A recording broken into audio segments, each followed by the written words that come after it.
News में आपका स्वागत है। आपके साथ मैं हूं प्रतिमा शाह। देखिए आज की खास रिपोर्ट।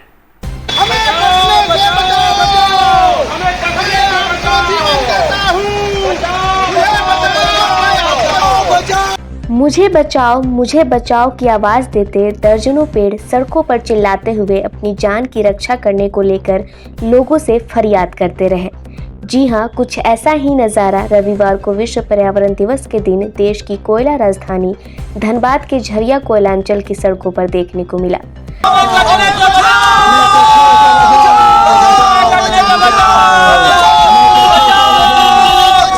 मामला ये है कि झरिया के लोग ओपन कास्ट कोयला खनन के कारण पिछले कई वर्षों से प्रदूषण की मार झेल रहे हैं।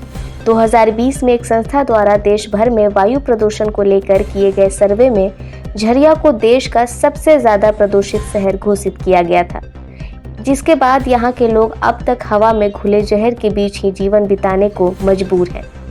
पिछले दिनों झरिया व आसपास के क्षेत्र में खनन के नाम पर या फिर विकास के नाम पर लाखों पेड़ काटे तो गए, पर नियम के अनुरूप लगाए नहीं गए। वर्तमान में झरिया शहर में प्रदूषण का स्तर दिल्ली से 2 गुना ज्यादा बढ़ गया है। हालात ये है कि यहाँ की नई पीढ़ी प्रदूषण के कारण दिव्यांगता, अस्थमा जैसे बीमारियों की चपेट में आने लगी।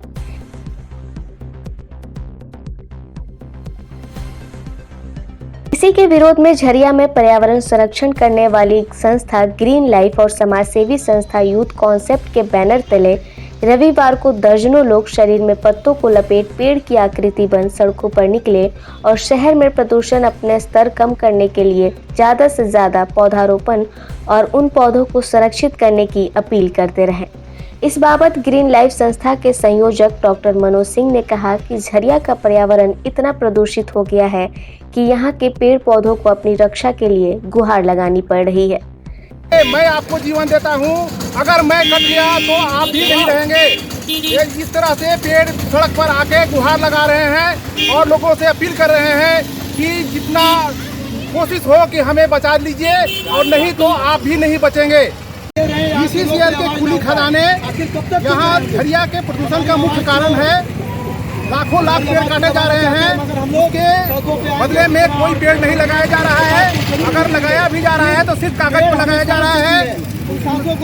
खुली खदानें की जो मानक के अनुरूप नहीं है, उसके इतना प्रदूषण बढ़ गया है कि देश का सबसे प्रदूषित शहर झरिया आज बहुत तरह की बीमारी मानक पर है। इसलिए लोगों को आप सचेत होना चाहिए, पेड़ों को बचाना चाहिए और नहीं तो जनजीवन नहीं बचेगा।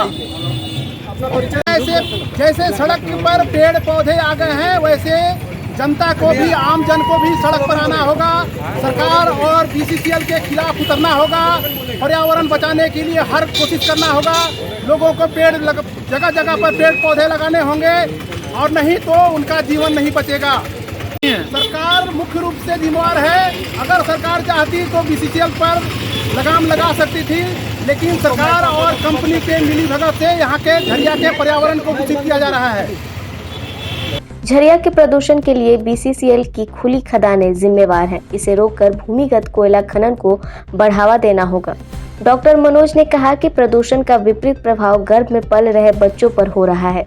झरिया में सबसे ज्यादा दिव्यांग बच्चे जन्म ले रहे हैं। क्या झरिया का भविष्य दिव्यांग होगा?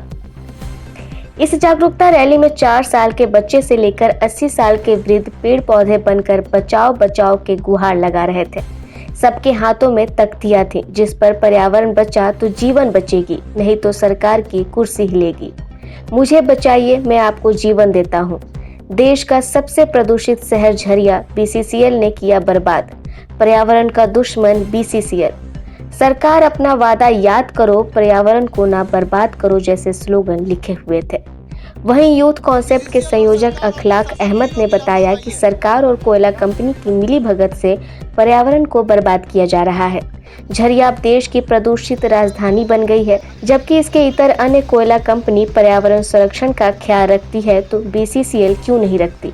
यहाँ के जनप्रतिनिधियों को प्रदूषण के खिलाफ आवाज उठाना होगा, नहीं तो भविष्य में उन्हें भी नुकसान उठाना पड़ सकता है। हम लोग आज सड़कों को पेड़ पे ले आए हैं क्योंकि पेड़ को अब लगाया नहीं जा रहा है, सिर्फ कागजों पे पेड़ को लगाया जा रहा है। कागज़ पे जब पेड़ खिलते हैं तो प्रदूषण पे नंबर 1 झरिया बाहर सालों से बनती है और हर साल है।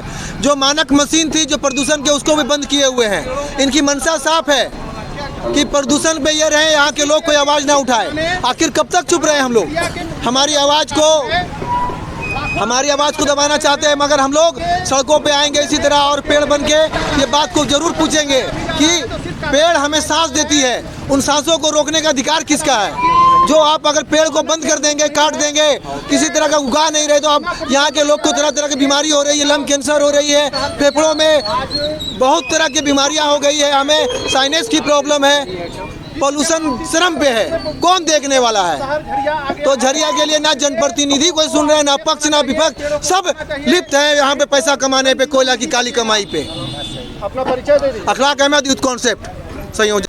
मैं तुम्हारी सांसें हूँ, तुम खाना बिना जिंदा रह सकते हो, पानी बिना जिंदा रख सकते हो, लेकिन सांसें बिना दो पल भी जिंदा नहीं रह सकते। बचाओ! बचाओ!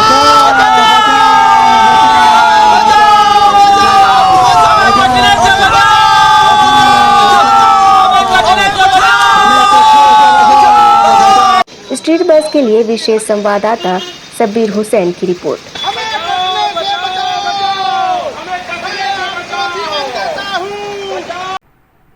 देश दुनिया की खबरों से अपडेट रहने के लिए देखते रहिए स्ट्रीट बस। यदि आपने हमारे चैनल को सब्सक्राइब नहीं किया है तो आज ही सब्सक्राइब करें। धन्यवाद।